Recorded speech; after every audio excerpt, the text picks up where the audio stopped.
Kemarin sempat mengunjungi Mas Ipul ya kan?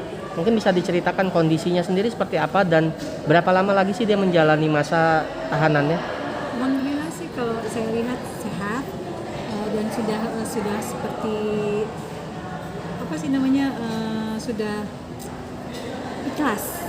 Saya lihat udah ikhlas, binar matanya sudah ikhlas. Jadi Bang Haji sudah bilang Insya Allah kalau misalkan cepat itu akhir tahun ini.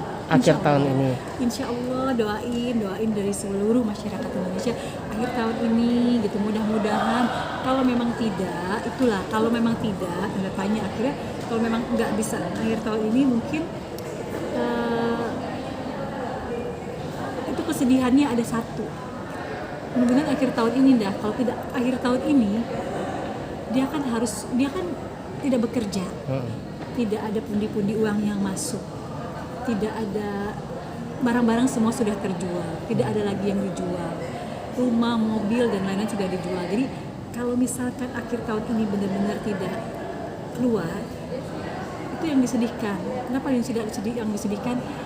Berarti kan butuh biaya hidup lagi yang besar di dalam, karena kan kalau dapat makan itu hanya nasi cadong pagi, siang, dan sore semuanya kan nasi cadong kan. Jadi kalau mau beli sesuatu itu kan harus ada uang kan begitu kan. Jadi ya mungkin ada bayar denda atau bayar apa kan gitu kan. Terus Bang Haji juga masih ada beberapa karyawan yang memang tidak dirumahkan. Jadi dia bilang dibayar ya kekeluargaan. Jadi memang walaupun tidak mendapatkan pundi-pundi uang, tapi Bang Haji kan harus mengeluarkan uang. Jadi itu sebenarnya dilemanya di situ aja sih. Jadi dari mana uangnya itu saja. Tapi masih sering nggak sih Mbak dia cerita tiap malam itu sedih di dalam gitu? Kalau sedih udah pasti, tapi kan keikhlasannya sudah ada. Keikhlasan maksudnya gini, oh ini memang cara Allah mungkin ya, ini ininya Allah mungkin. Kalau sedihnya sudah pasti ada.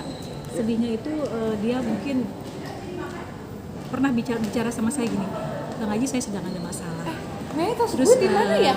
Dia juga bilang ya dia ada masalah juga. Sorry bisa. Iya nggak apa-apa, nanti dipotong. Nggak, Bang Haji bilang kan aku curhat ke Bang Haji saya lagi ada masalah. Dia selalu menguatkan saya. Dia menguatkan saya seperti ini. Udah, lo ada masalah tapi lo di luar. Masih bisa sholat, masih bisa puasa, masih bisa jalan-jalan dalam arti kata masih bisa ketemu saudara, keluarga, masih bisa menghirup udara bebas. Saya di sini punya masalah, tapi saya terkungkung dengan berapa, maksudnya dengan hanya di situ saja. Jadi punya masalah, punya beban hidup, punya masalah hidup, tapi diselesaikan di dalam ruangan itu. Itu sahabat saya bilang gitu. Jadi saya dari situ saya selalu berpikir, saya agak bangkit. Oh ya, sahabat saya aja tegar. Masalah dia lebih besar dari masalah saya. Jadi saya berpikir itu menguatkan saya juga. Gitu. Tidak seperti seorang Saiful Jamil yang awal-awal baru masuk. Kalau baru masuk kan saya melihat matanya kan beban banget ya. Beban maksudnya seperti nggak terima. Itu di awal-awal. Tapi akhirnya sekarang sih saya lihat sudah ada keikhlasan di binar matanya, sudah ada ketenangan, walaupun sudah tidak punya rumah, sudah tidak punya mobil, mungkin tidak punya duit, tapi masih punya harapan. Saya selalu berharap mudah-mudahan sahabat saya keluar dari lapas, rezekinya lebih banyak lagi, karirnya lebih bagus lagi, lebih Allah mengangkat derajatnya lebih baik lagi gitu aja sih. Oke. Rumah dijual, mungkin bisa Mbak yang Mbak tahu rumah dijual tuh rumah yang mana ya yang dia jual? Sama mobil yang mana? Kadang kan dia ada mobil yang Mercy ya itu ya. Mobil dua-duanya udah dijual. Mobil dua-duanya udah dijual. Rumah yang di Kelapa Gading juga kan udah dijual. Rumah di Kelapa Gading sudah dijual. Terus ya dia punya ruko juga sudah dijual. Ketika jual ruko itu sudah beberapa bulan lalu ya, sudah agak lama, itu ruko pun sudah terjual. Jadi memang kasarannya bahwa hidupnya itu mulai dari nol. Tapi saya selalu menguatkan dia, betapa enaklah hidup dari nol apabila nanti keluar dari lapas jadi Saiful Jamil yang baru, rezekinya lebih baik lagi, karirnya lebih baik lagi. Ya mudah-mudahan akhir tahun ini, saya berharap akhir tahun ini. Dengan keluarganya sendiri seperti apa Mbak? Karena kan dia sudah jual-jual ini itu kan gitu kan. Memang tidak ada yang membantu keluarganya sendiri. Ya kebetulan kan sahabat saya ini tulang punggung. Sahabat saya ini tulang punggung, dia ini juga apa sih namanya mengayomi keluarganya. Ya sekarang ya keluarganya mencari nafkah masing-masing sendiri.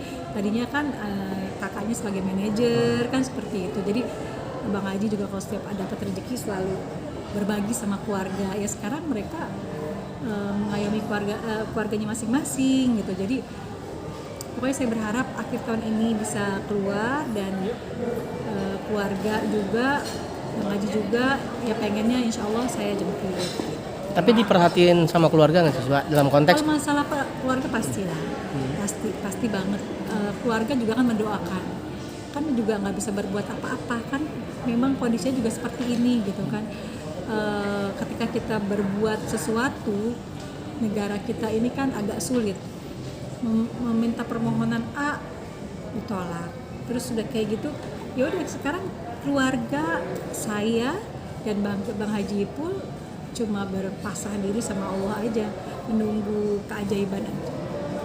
apa ada keinginan apa lagi Mbak Bang Ipul ketika nantinya sudah keluar gitu? Keinginannya cuma satu, kalau pas keluar mau umroh, langsung umroh, insya Allah sih naik haji. Pertama mungkin umroh dulu, terus lalu naik haji, terus dia bilang sama saya, dia tahu kehidupan di dalam itu seperti apa, jadi insya Allah nanti kita setiap bulan bikin santunan yuk, walaupun nggak besar gitu. Jadi bikin santunan ke lapas-lapas, karena di lapas itu kan ada kelas-kelasnya. Ternyata kan ada orang yang benar-benar mungkin terbuang, yang nggak benar jenguk keluarganya, mereka yang benar-benar kasihan hidupnya. Jadi keluarganya nggak ada. Jadi dia kalau saya mau jenguk selalu bilang, bawa makanannya yang agak banyak biar bisa berbagi. Jadi saya lihat selama di dalam jiwa kemanusiaannya Bang Haji itu luar biasa. Berarti dia masih berbagi juga ya di dalamnya? Banget, subhanallah, itu banget. Jadi dia itu kalau dapat makanan nggak makan sendiri, dia kan makannya sedikit. Dia senang puasa, makannya sedikit. Jadi dia selalu berbagi. Apapun yang dibawa sama teman-temannya atau dapat dari mana selalu berbagi. Itu yang saya salut. Mudah-mudahan keluar dari lapas Allah angkat derajatnya lebih baik lagi.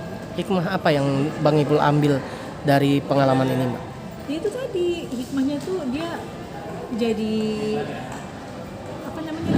lebih sabar, lebih